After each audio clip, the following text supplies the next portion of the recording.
Popular culture is more vulgar, vapid, self-absorbed, hedonistic, and dehumanizing than at any other time in living memory. Culture is supposed to be uplifting. It's supposed to infuse our lives with intrigue, lust for knowledge, and appreciation of beauty. Instead, for the past 2 decades, pop culture has only served as a sewer pipe of projectile diarrhea aimed directly at our gawping mouths. By its very definition, popular culture has always been mass-produced for mass consumption. But over the last 20 years, as I'm sure you've noticed, pop culture has become significantly more vacuous and obscene. It's a rancid assault on the senses. Why is popular culture so contrived, plastic, empty, meaningless, grotesque, and incredibly retarded? Because from the 20th century onwards, post-modernist, moral relativist, critical theory espousing, cultural, Marxist, nihilists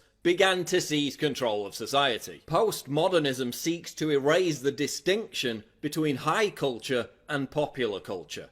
They want to turn everything on its head. In simple terms, postmodernists have sought to reshape society in their image.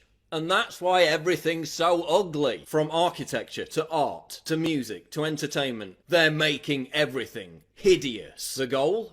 To completely undermine the foundation of Western civilization and leave us open to subversion and capitulation. Look at television. TV's endless portrayal of broken families, emasculated male figures, and aberrant, nihilistic, droog-like youths. The stars of so-called reality television are virtually always narcissistic, amoral, and borderline insane. They have no redeeming traits, indoctrinating us with the idea that this is actual reality, that this is how we should act too. You're beginning to think that the tube is reality and that your own lives are unreal. You do whatever the tube tells you. You dress like the tube, you eat like the tube, you raise your children like the tube, you even think like the tube.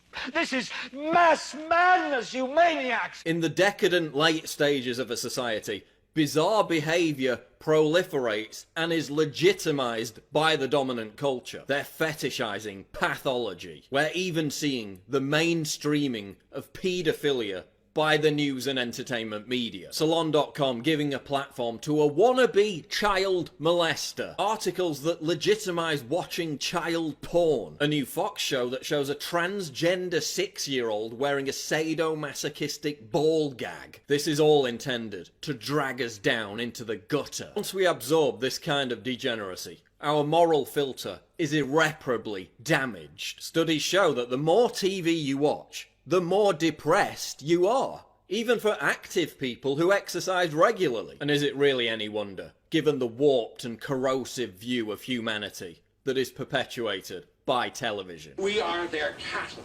We are being bred for slavery. The revolution.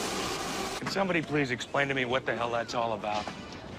Just that idiot licking his nuts again. Popular culture is also hypersexualized. It's not prudish to observe that the sexual imagery we're bombarded with by television is infinitely more gratuitous than it was just 25 years ago. Even pornography itself is becoming uglier and nastier. It's documented that this hypersexualization process has normalized cheating and betrayal. It's this, oh, everyone else is doing it, so why not me mentality. Hypersexuality in popular culture leads to ruined relationships and failed marriages. Pop culture is making us miserable and lonely. Look at the cult of celebrity. Being famous used to require having actual talent, even as recently as 20 years ago. Now, the measure of fame a celebrity achieves is directly proportionate with the volume of tasteless debauchery that they inflict on the world. Vulgarity has replaced talent. The more vulgar and ostentatious, the better. Thanks to social media, young people have been indoctrinated into this idea that narcissism, not fulfillment, not meaning, not authenticity, but narcissism is the ultimate measure of satisfaction and importance. Celebrity is just a reflection of that. So what do we look for in our celebrities? Talent? Meaning? Authenticity? No. We look for narcissism. When 16-year-olds were asked in a survey, what would you like to do for your career? 54% answered become a celebrity. Yet nearly 70% of them had no idea whatsoever how they would achieve this. Sometimes when I watch TV, I stop being myself and I'm a star of a series, or I have my own talk show, or I'm on the news getting out of a limo, going someplace important. All I ever have to do is be famous. People watch me and they love me.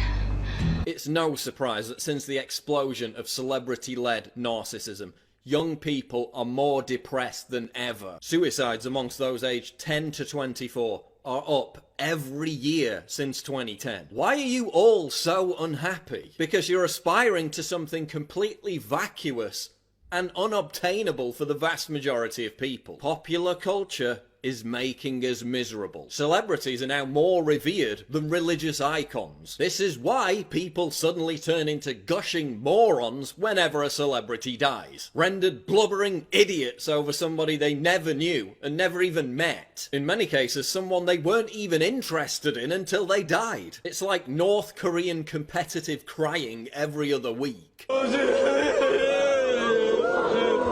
And look at celebrities who wake up from their coma and use their platform to bite the hand that feeds them by questioning what they're a part of. I've got one that can see. When Kanye went off script and started decrying the popular culture he once served, they put him in a psych ward. Cause y'all been lied to. They can't play what they want to play because they've been paid to play that bullshit over and over and over. Look at how the custodians of pop culture treat celebrities who think for themselves or who challenge the status quo. They're immediately dispensed with because the entire scam is dependent on a complete lack of diversity, a vicious intolerance of anything that's truly original or unpredictable. That's why popular culture is so sterile. And you know, it's ironic that one of the most popular talent shows is called The X Factor, given that the introduction of actual X factors, i.e. unknown quantities, into the system would cause it to collapse. Look at popular music. The same handful of people writing and producing songs for the same handful of popular artists. Why do you think everything sounds the same? The same procession of electronic beats, repeated hooks and verbal diarrhea that passes for popular music now. Music is less diverse and the lyrics are more dumbed down than ever before. Man, rap today fucking sucks bad. They're not even saying words anymore. They just got a hard-ass fucking beat to trick dumbasses like you to make you think you like the shit. We've hit a brick wall.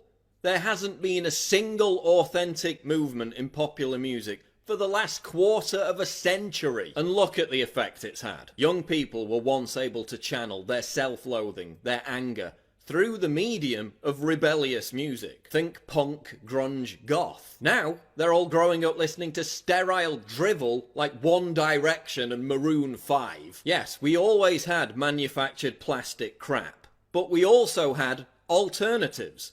Now there are no alternatives. They just don't get the airtime.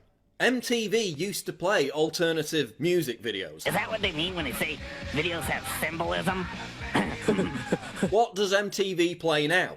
16 and pregnant. Musicians with actual talent and authenticity, because they still exist, are prevented from challenging this sterile status quo, while talentless button-pushing, noise-vomiting DJs are deified. Millennials have been stripped of the ability to diffuse their adolescent rage and alienation into music or subculture. So they turn to the mental ghetto of identity politics instead. And that hasn't gone so well.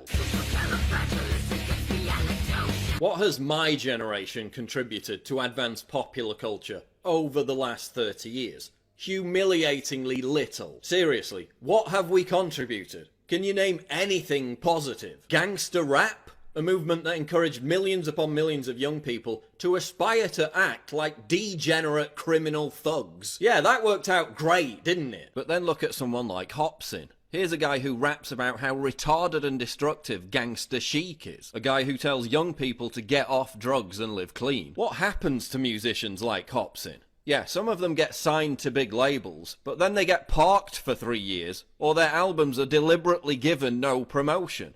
They're never allowed to obtain superstar status. How did rap music go from really good to so dry? Real artists get shelved and whack ones get famous. To leave masses brainless, a smart mind is dangerous. Because their message represents a threat to cultural Marxism, a threat to the toxic identity that the music industry force feeds young people. Look at youth counterculture. In the past, youth culture was spearheaded by students. They created the counterculture which then trickled down into pop culture. What are students busying themselves with today? Safe spaces, political correctness, virtue signalling, and gender studies. When did being cool become about parroting everyone else's opinions? They are socially conscious citizens and are provoked by the loathsome presence of an unmutual. They are sheep. When did being hip become about writing laborious Facebook posts about how progressive you are? As Theodore Dalrymple noted, the pressure to conform to canons of popular taste, or rather lack of taste, has never been stronger. Everyone's petrified of constant social media surveillance by their peers. Reactionary! Rebel! Disharmonious! Rebel! Reactionary! And we force ourselves to swallow this rotten culture, just so we can feel an affinity with our peers. So we can fit in. That's why there's no discernible youth counterculture. It's all predicated on conformity. You must conform. Yes. It is my sworn duty to see that you do conform. And kids today are so satiated with the deluge of entertainment on offer that they have no time or interest in rebelling against the received culture. No time to create their own look. No inclination to form their own ideas about the world, when it's so much easier to just regurgitate what Russell Brand or Meryl Streep is saying. Whether it be fashion, art, music, literature, comedy, culture has been completely sanitized. There is no counterculture. And that's why, with very few exceptions, everyone looks the same. Same haircut, same beard, same clothes, same meaningless tattoos, same lazy cynicism, same political views, same outlook. There's no authenticity, there's no daring, there's no individuality. Look at modern conceptual art. The postmodernist war on absolute truth has spawned the demented belief that anything whatsoever can be considered art. Why is modern art that requires skill or displays awe-inspiring beauty ignored in favour of tawdry trash? Literally trash. Have you ever visited Tate Modern in London? It's a giant building full of scrap metal, concrete blocks, urinals, and this, whatever it is. They call it an art gallery. It more closely resembles a landfill site. What does this look like to you? Dog food and a turd? No, it's conceptual art. The postmodernists decree that literally everything has to be part of a social justice movement has also inspired feminists to offer up their bodily functions as art. A giant ass was nominated for the Turner Prize. I mean, forget full retard. We've gone full idiocracy. The years passed, and mankind became stupider at a frightening rate. The #1 movie in the country was called Ass. And that's all it was for 90 minutes. It won 8 Oscars that year. So we're told to genuflect over the deeper meaning of a 6-foot butt crack, while actual works of art are being renamed because the original title might be offensive. Look at modern theatre. We went from Shakespeare and Oscar Wilde to this. They're making everything that's supposed to be exquisite, hideous and repugnant. What's supposed to inspire us now dehumanizes us. When ugliness is venerated as beauty, we know we're in the depraved late stages of a civilization. Popular culture is so invasively vulgar that it's often cited as one of the factors in the radicalization of Islamic terrorists. Jihadists in the West often immerse themselves in this culture and then become suicide bombers as the only form of repentance.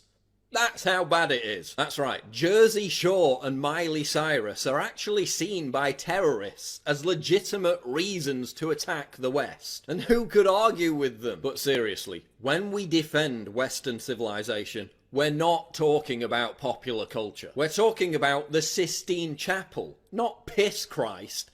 We're talking about Beethoven, not Bieber, but we've become bored of what we've inherited. The true meaning behind the rich tapestry of our cultural heritage has been forgotten. Popular culture as it exists today actually represents a direct threat to Western civilization, since it provides our enemies with a justifiable reason to destroy us. A civilization is starting to unravel, okay, and that you can find it again and again and again through history. That it's a culture that no longer believes in itself, okay, and then what you invariably get are people who are convinced of the power of heroic masculinity, okay, on the edges, whether they're the Vandals and the Huns, okay, or whether they're the barbarians of ISIS, okay. You see them, starting to mass on the outsides of the culture, and that's what we have right now. If we allow this to represent what we stand for, whatever moral superiority our ancestors earned